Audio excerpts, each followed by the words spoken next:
Podle mě demokracie je vláda lidu prostřednictvím volených zástupců ve prospěch voličů.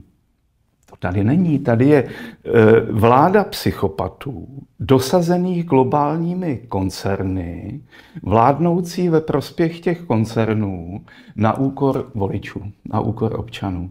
Tomu už se říká, to má i speciální označení, to je patokracie.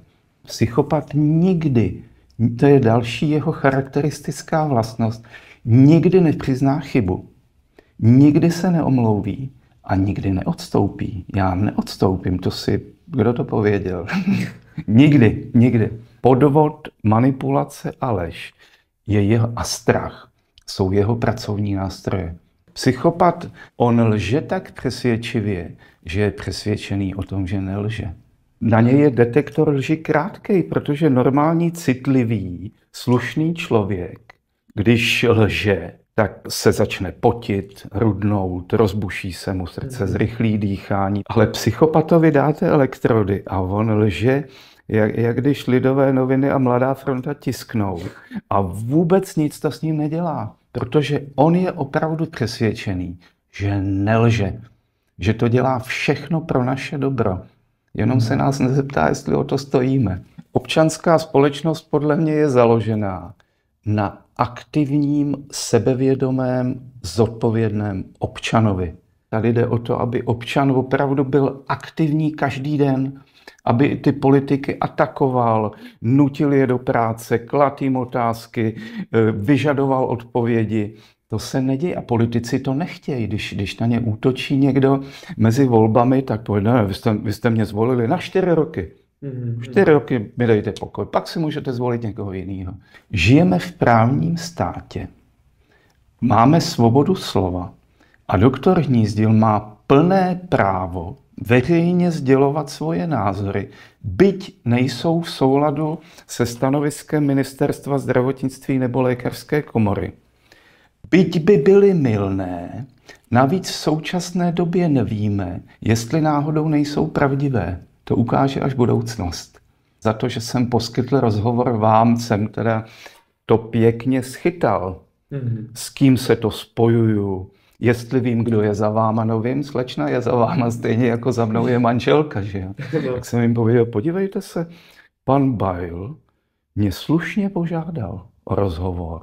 Klad zajímavé otázky, vládla mezi námi pohoda, za rozhovor poděkoval. To je pro mě zásadní. Když vás obvinují, že jste sekta a já jsem se spojil se sektou. Já jsem vlastně taky sekta, teď jsme na jedné lodi. Dezinformátor, dezolát, zlehčovač, popírač, antivaxer. Všechny možné nálepky, které existují, na mě byly vylepeny. A zadršili to zlatým bludným balvanem. Ve chvíli, kdy dáte oponentovi nálepku, tak jakákoliv diskuze končí. Přesně. Okamžitě to si všimněte v televizi moderátor, nebo já nevím, Forum 24, tak dají hned v úvodu známý dezinformátor a je hotovo. Už veškeré další diskuze, už to nemusíte dál číst, protože je jasný, jaký názor oni chtějí tedy veřejnosti sdělit a že nepřipustí názor jiný. Pak jsem si vzpomněl na takové úžasné mystiky, jako byl například Giordano Bruno, který vlastně hovořil o tom, že vesmír je nekonečný a že existuje mnoho světů, jako je naše země, a tehdy byl za to upálen, označený za heretika. A teď jsem si říkal, no a nám se dnes děje vlastně to samé. My hovoříme o míru, my hovoříme o tom, že zde existuje mnoho dalších světů, že vesmír je nekonečný, že Bůh je v každém z nás a čelíme vlastně naprosto stejné dehonestační kampani, jaké prostě za posledních 2000 let minimálně, asi zřejmě od příchodu Ježíše až do dnešních dnů, čelili různé jiné skupiny, organizace, jednotlivci, dokonce i ten samotný Ježíš, který byl označený za zločince a byl kvůli tomu vlastně popraven. Takže i vy tam vnímáte tady tu paralelu, že ta stigmatizace vlastně většinou vždycky míří na lidi, kteří jsou ve skutečnosti mírumilovní, stejně tak jako vy jste byl vlastně nějakým způsobem diskreditován a přitom jste vlastně neudělal vůbec do dnešních dnů, co jsem si četl, vy třeba v rámci své profese nemáte ani jednu kauzu, že byste já nevím, něco neudělal správně nebo někde selhal nebo tak. Jak vy to vnímáte tady tohle? No, máte pravdu, já za celou moji medicínskou praxi, která už trvá pomalu 40 let, tak na mě nebyla podaná jediná stížnost od pacienta pro zanedbání nebo nějaké pochybení z hlediska medicínského, ale na počátku covidu byl podán podnět lékařské komory na vyloučení z lékařské komory pro moje názory na covid, protože já jsem se velmi tedy rozcházel s oficiálním stanoviskem komory, která tlačila na roušky, testy, vakcíny. Dokonce se jednalo, vědecká rada trvala na tom, že by pro zdravotníky mělo být povinné očkování. A já jsem proti tomu tedy poměrně důrazně vystupoval.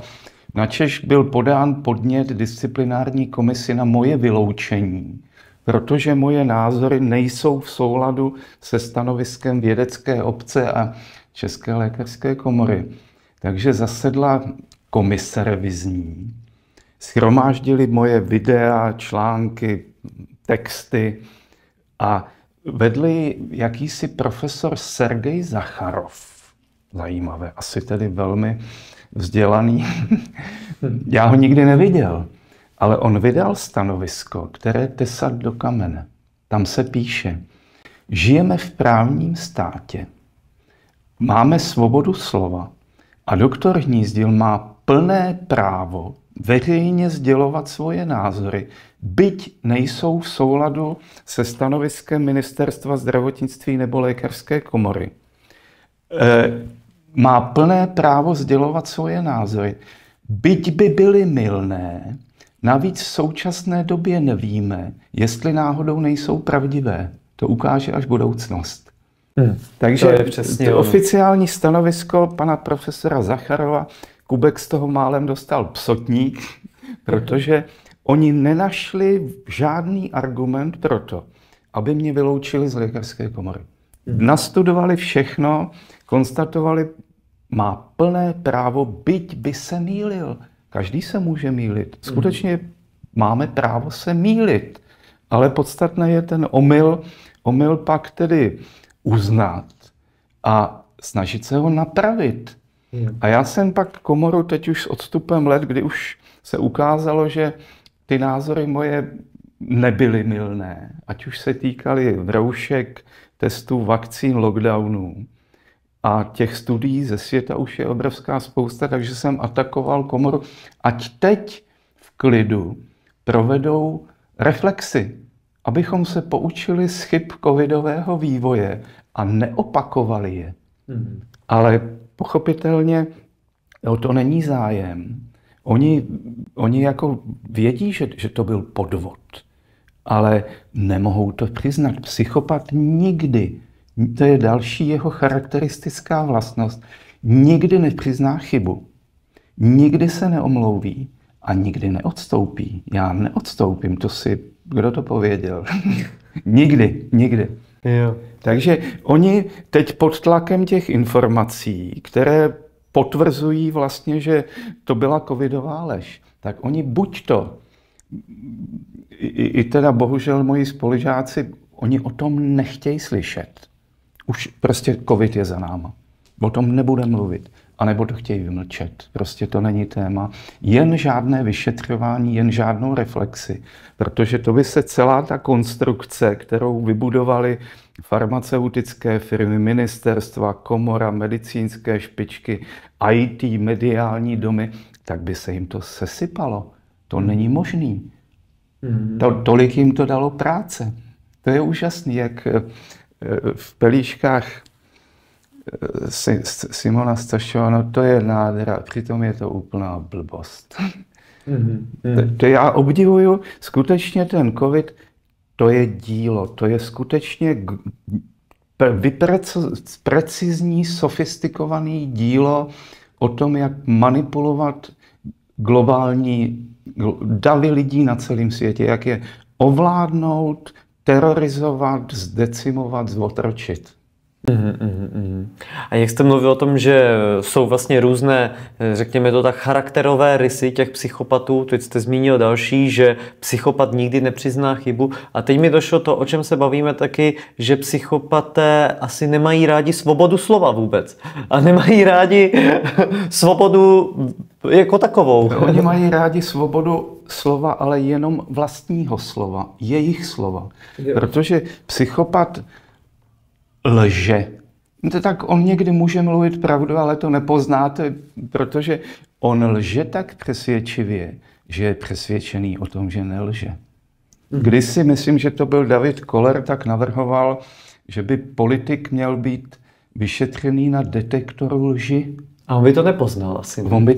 Na něj je detektor lži krátkej, protože normální, citlivý, slušný člověk, když lže, tak se začne potit, rudnout, rozbuší se mu srdce, zrychlí dýchání. Prostě to tělo na nevědomé úrovni vlastně dává informace o tom, že ten člověk lže, ale psychopatovi dáte elektrody a on lže, jak když Lidové noviny a Mladá fronta tisknou.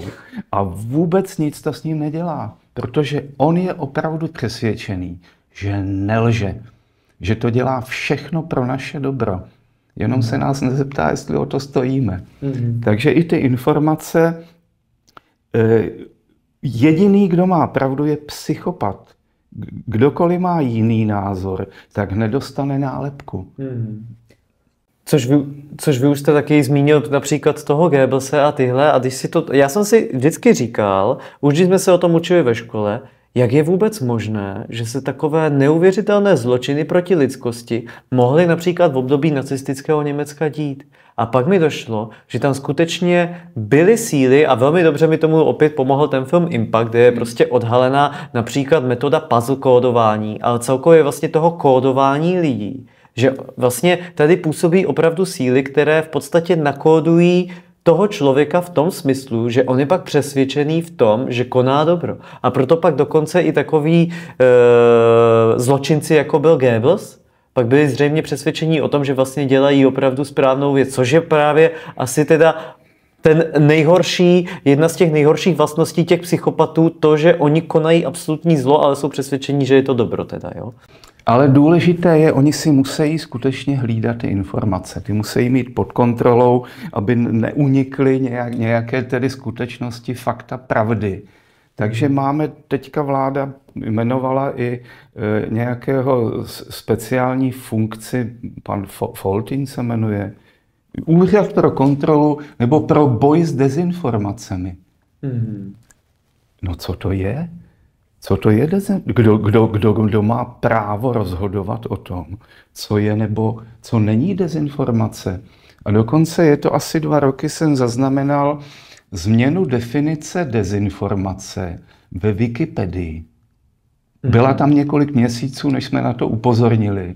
Tam bylo uvedeno, že za dezinformaci může být považována i pravda, pokud je zveličována nebo vytržena z kontextu. Takže co je dezinformace, nebo co je informace nebo dezinformace, rozhoduje vládnoucí reprezentace na základě aktuální potřeby. To, co se jí momentálně hodí, tak to je informace. To, co se nehodí, to je dezinformace. A na to máme teď úředníka, který bude rozdělovat zrno od plev. Kdo je dezolát, kdo je dezinformátor a kdo je náš člověk. A to tady bylo, to skutečně bylo od nepaměti, ale jak už jsem pověděl, tady to, co je zásadní, je obrovský potenciál toho internetu. V jednom momentě na celém světě spustili stejné hrůzy covidu. To byly úplně stejné věty, ať už jste si pustil televizní kanál ve Spojených státech, v Japonsku, v Čechách, to bylo úplně jak přes kopírák. To tady nikdy nebylo. A mě ten covid vlastně naučil, já vůbec nevěřím informacím z oficiálních médií, ale ani když tam někdo mluví, Já nevěřím, že je to on, že to mluví on, protože ta umělá inteligence, já třeba figuruji v několika reklamách na nějaké podvodné léky. No, vzali moje fotky, moje věty, moje vystoupení a zneužili to k propagaci nějakého preparátu na čištění cev. Proti tomu není obrany. S tím nic neuděláte. Nebo je to asi 2 měsíce, volali manželce, kamarádi, pro boha, co se to stalo, žije Honza? Na internetu se objevila, ale dokonalá, bylo to jako zpravodajství CNN Prima News. Mluvil tam moderátor, jak on se jmenuje, to je jedno, prostě moderátor CNN Prima News, byla to asi 4-5 minutová reportáž. Známý odpůrce medicínského mainstreamu, doktor Nízdil, byl zastřelen. A tam prostě igelitový pytel a tam jsem já ležel mrtvej. Tak a desítky, možná stovky lidí volali manželce a opravdu tomu uvěřili. To bylo tak dokonale vypracovaný, grafika CNN Prima News, moderátor CNN Prima News, moje jméno, fotky, všechno. Ten internet má takovou manipulační sílu, že si s váma může dělat, co chcete. Vystoupí tam třeba prezident Pavel a něco říká, ale to nemusí být on. A to, co vám sděluje, to nemusí být pravda. Ale my jsme z té minulosti, já už jsem důchodce, my jsme se naučili prostě věřit, když to bylo v novinách, nebo když to hlásili v rádiu, nebo když to bylo v televizi, tak to přece musí být pravda. Ale dneska jsme v situaci, kdy pravda to nemusí být, ani když to vidíte a slyšíte v té televizi. Na vlastní oči.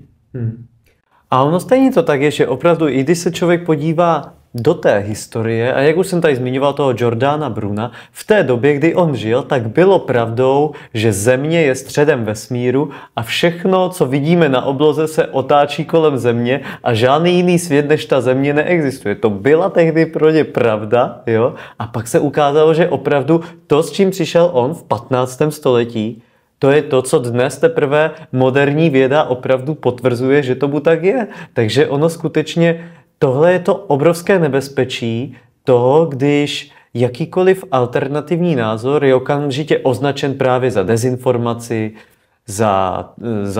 za cokoliv. A když ještě se k tomu opravdu zřizují úřady, protože to narušuje jakýkoliv vývoj, protože já si myslím, a ono to tak je asi i v medicíně, prostě všude, že vývoj se přece děje právě díky tomu, že přichází lidé, kteří mají na tu současnou léčebnou metodu třeba trošku kritický pohled a řeknou, no ale ono by to třeba šlo i dělat trochu jinak. Možná i to je váš případ, když vy jste, my v posledním rozhovoru, co jsme natáčeli, tak jste vyprávěl o tom, jak jste byl primářem v nemocnici a vlastně díky vám se rapidně snížilo množství prodávaných léků nebo něco takového. Takže to bylo o tom, že vy jste přišel a vlastně jste řekl, no ale ono je možné ty pacienty asi léčit i třeba trochu jinak, že jo. A tady tohle jako dnes vidíme, že ale ten, kdo říká něco jinak, tak okamžitě jako se mu utne tipec. Ale to je ten výstup z Matrixu. Já jsem vlastně odešel z toho medicínského Matrixu, protože já jsem se nechtěl podílet. Já jsem se vydal na cestu psychosomatiky, která vlastně je o tom, nebo to je způsob medicíny, který je určený pro velmi omezenou skupinu lidí. Pro lidi, kteří jsou ochotní a schopni převzít zodpovědnost za sebe, za svoje zdraví, za životní prostředí. Zodpovědnost. A ta klasická medicína, nebo obecně z našeho života se slovo zodpovědnost úplně vytratilo. Prostě nám slibují, hele, doktoři dělají zázraky, o nic se nestarejte, na tohle už máme léky, nebo politik, prostě nebojte se, já vám zajistím zdravotní péči, důchody, ochráním. To jsou lži, to jsou manipulace. A já jsem nikdy s nikým nemanipuloval, nikdy jsem nikomu nic nesliboval. Já skutečně těm pacientům jenom vysvětluji v ordinaci, jakou informaci jim tělo nemocí sděluje, že oni jsou těmi, kdo mají hlavní roli a hlavní zodpovědnost za svoje zdraví. Já jim nedám prášky, jestli chcete prášky, no tak si běžte někam jinam. Ale já vám jenom vysvětlím, co děláte blbě, jak máte změnit svoje chování, abyste se uzdravili. A to si myslím, že je ale i recept v tom globálním měřítku. Vlastně ta naše společnost je těžce nemocná. A oni ji chtějí uzdravovat injekcema, vakcínama, upráškovat, uvočkovat. To je zase cesta do pekel. Tady jediná cesta k uzdravení společnosti je změna chování každého jednotlivce.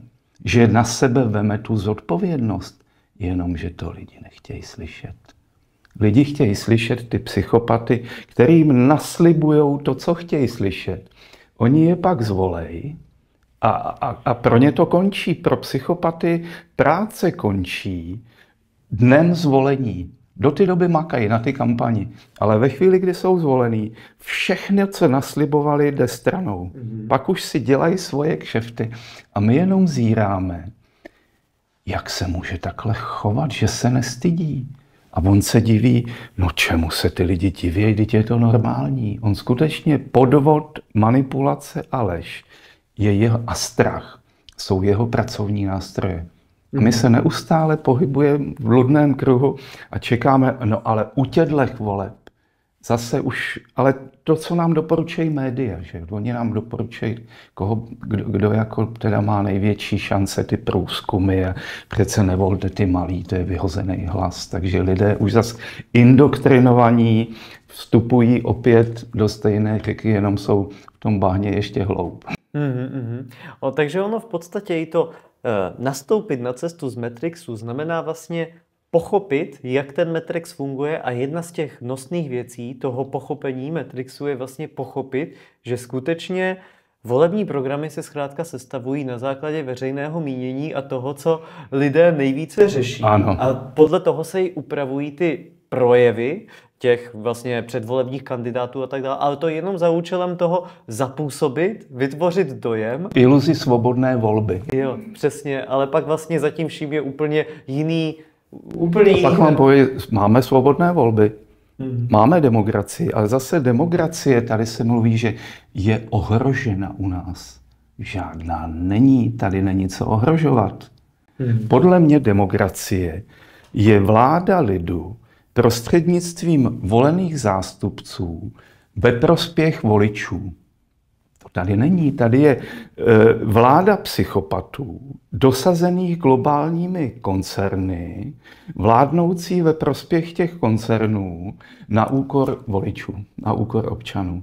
Tomu už se říká, to má i speciální označení, to je patokracie. No a to je přesně ono i vlastně ten důvod, proč celou dobu značením mluvím o tvořivé společnosti, protože to je zkrátka nějaká idea, nějaký světonázor toho, jak by měla být společnost správně uspořádaná, aby jsme se rozvíjeli tím tvořivým směrem v souladu s planetou, s přírodou i s lidmi, aby se naše vztahy rozvíjely a tak dále. A jedna z těch věcí je právě vytvoření veřejné samosprávy. To znamená, že ne, že někdo rozhoduje v můj neprospěch, ale my jako lidé, jako občané, jako jednotlivci máme právě tu reálnou svobodu volby, když se o něčem rozhoduje, tak prostě jenom vyjádřit svůj souhlas nebo nesouhlas. A nebo jako klidně se nevyjadřovat, i to je ta svoboda volby, nevyjádřit se. Ale mít tu možnost. Dnes tu možnost nemáme a myslím si, že kdybychom ji měli, tak mnoho rozhodnutí, které se dnes odehrávají, by ve skutečnosti většinová společnost rozhodla úplně jinak. A to bez ohledu na to, jakým způsobem média manipulují nebo předkládají tu či onu informaci. Tady jde ale o to, že většina lidí zkrátka má zdravý rozum a v mnoha otázkách si myslím, že bychom se rozhodli celkem jednoduše podle toho zdravého rozumu. Taky to tak vnímáte, že zkrátka většinová společnost ve skutečnosti by měla mít tu možnost jako rozhodovat přímo? Říká se tomu i přímá demokracie. No, Havel mluvil o občanské společnosti a občanská společnost podle mě je založená na aktivním, sebevědomém, zodpovědném občanovi, který ale není aktivní jenom v den voleb. V den voleb končí aktivita pro politika, že je zvolen, tak on do té doby maká, ale ve chvíli, kdy je zvolen, tak jde všechny jeho sliby jdou stranou a pak už si dělá jenom svoje kšefty.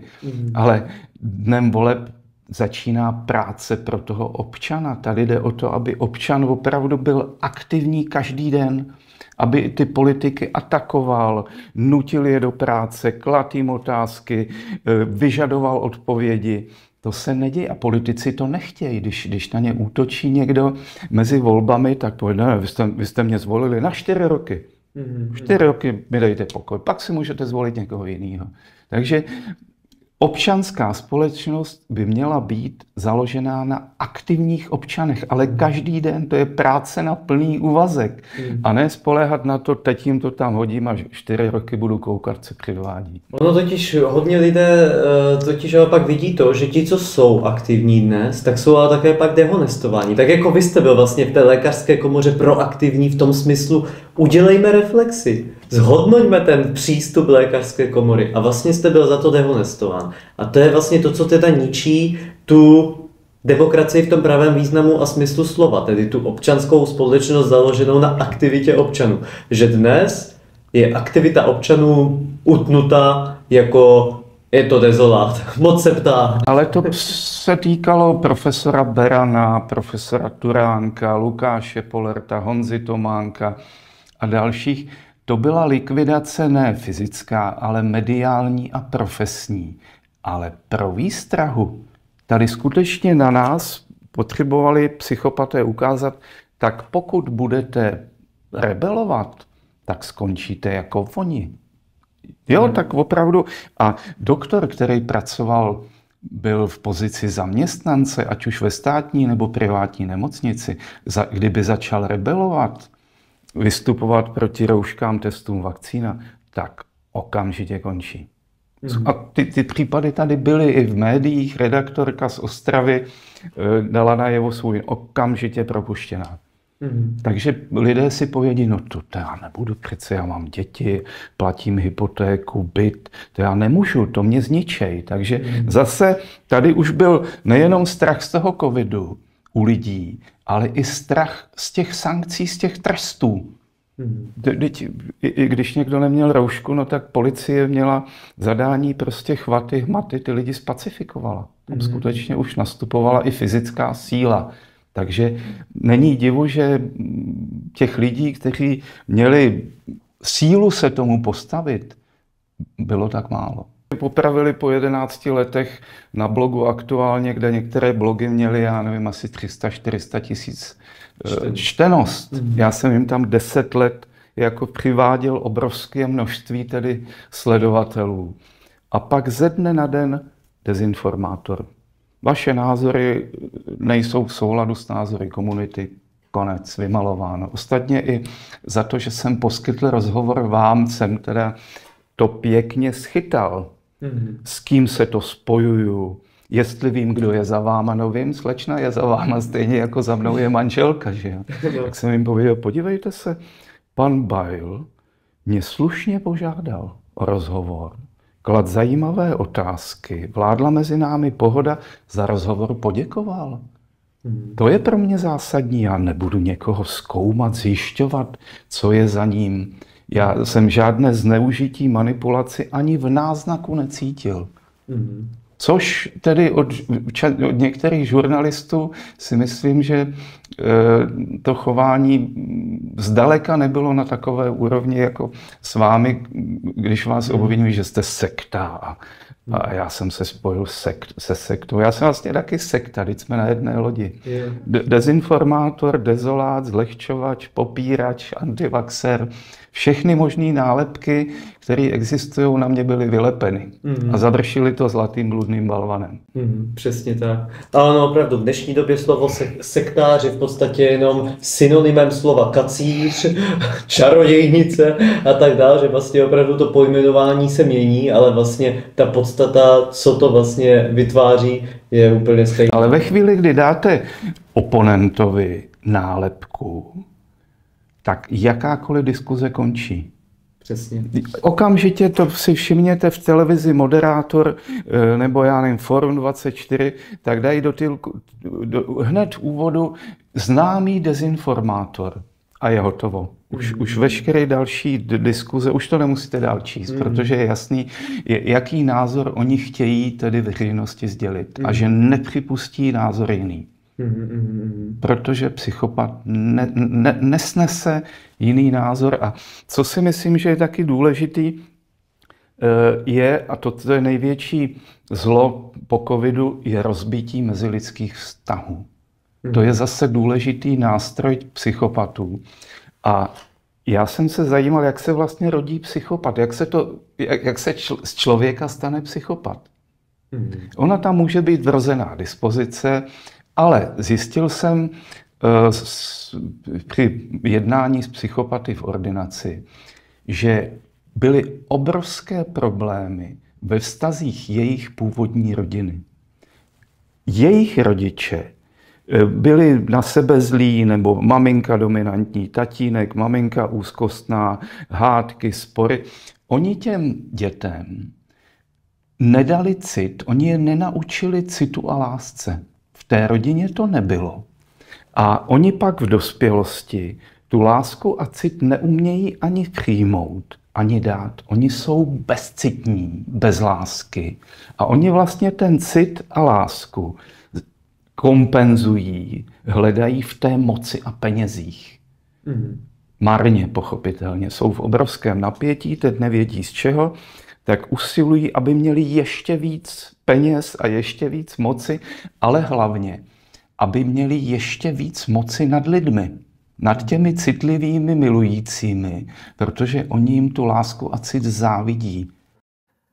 Když se ještě ale podíváme obecně na společnost, tak dnes vidíme prostě pesimismus a tak dále, strach z budoucnosti.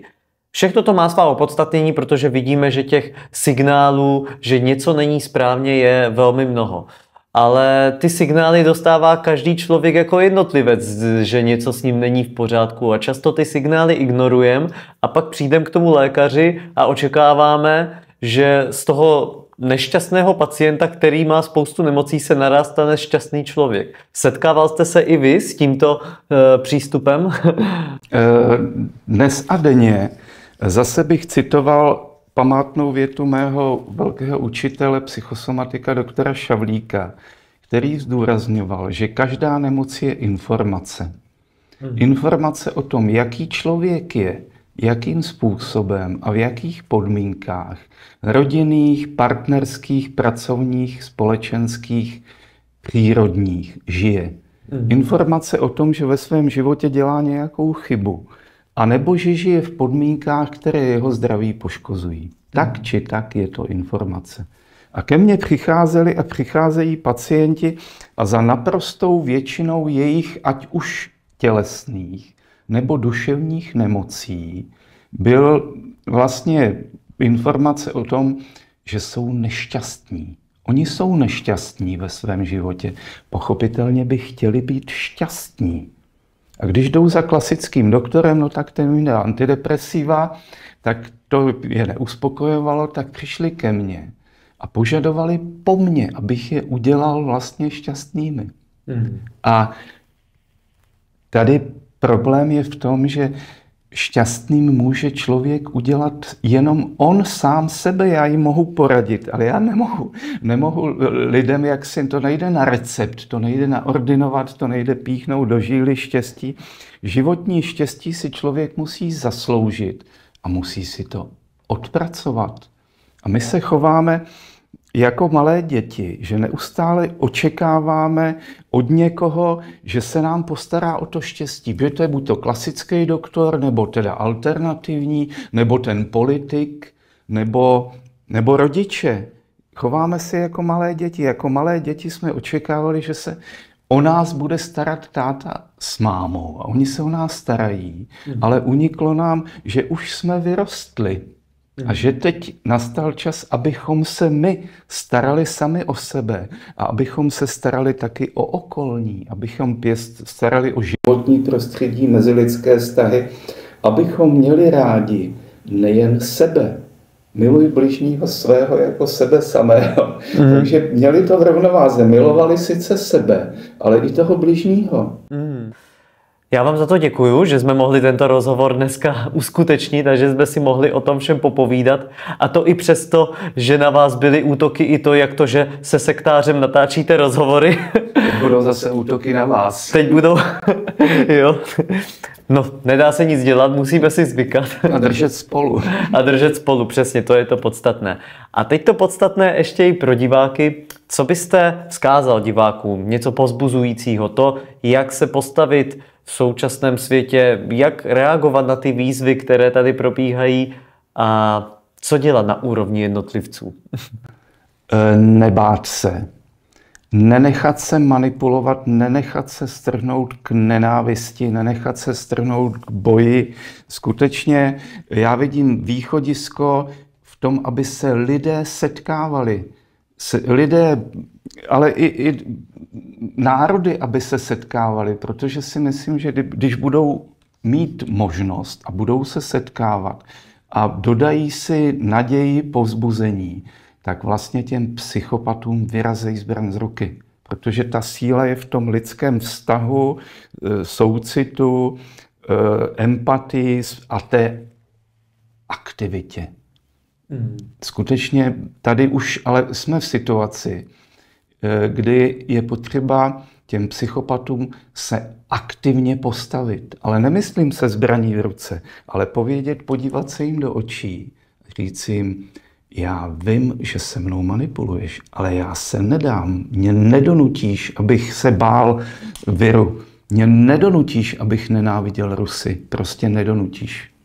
A oni, když vycítí, oni skutečně jdou jenom, když zkoušejí, co si mohou dovolit.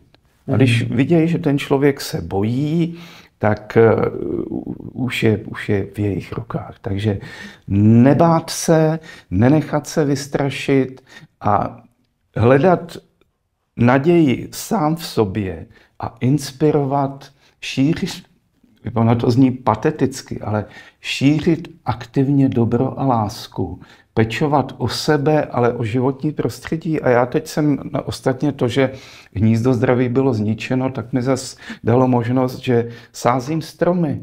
Skutečně záhony, včely a vrátil jsem se, což jsem několik let už jsem na to neměl síly ani prostor, vrátil jsem se k besedám. Když ty informace nemohu sdělovat jednotlivým pacientům, to tak nabízím, přijde několik desítek nebo i stovek lidí, já jim to vlastně povím hromadně.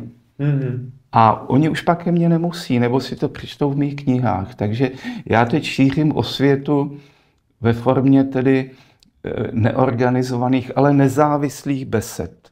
A ono, když opustíte ten Matrix, ona ta svoboda a nezávislost jsou úžasné. Ale zase druhou stranou mince je prostě to riziko. Svoboda nemůže být bez rizika. Ani bezpečí. A ti psychopaté nám slibují, že se nám o tu svobodu a bezpečí postarají, ale ve skutečnosti nám je berou.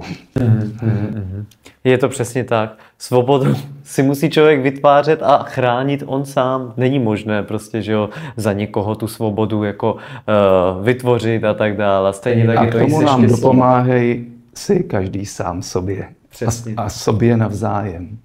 Skvělé. Tak já vám děkuji za tento rozhovor. Bylo mi ctí si s vámi po roce popovídat. A děkuji i vám, milí diváci, kteří sledujete naše pravidelné rozhovory a vysílání a šíříte tyhle informace dál, protože to je to minimum, co může opravdu udělat každý člověk a má to velký význam. Děkuji za pozvání. Díky.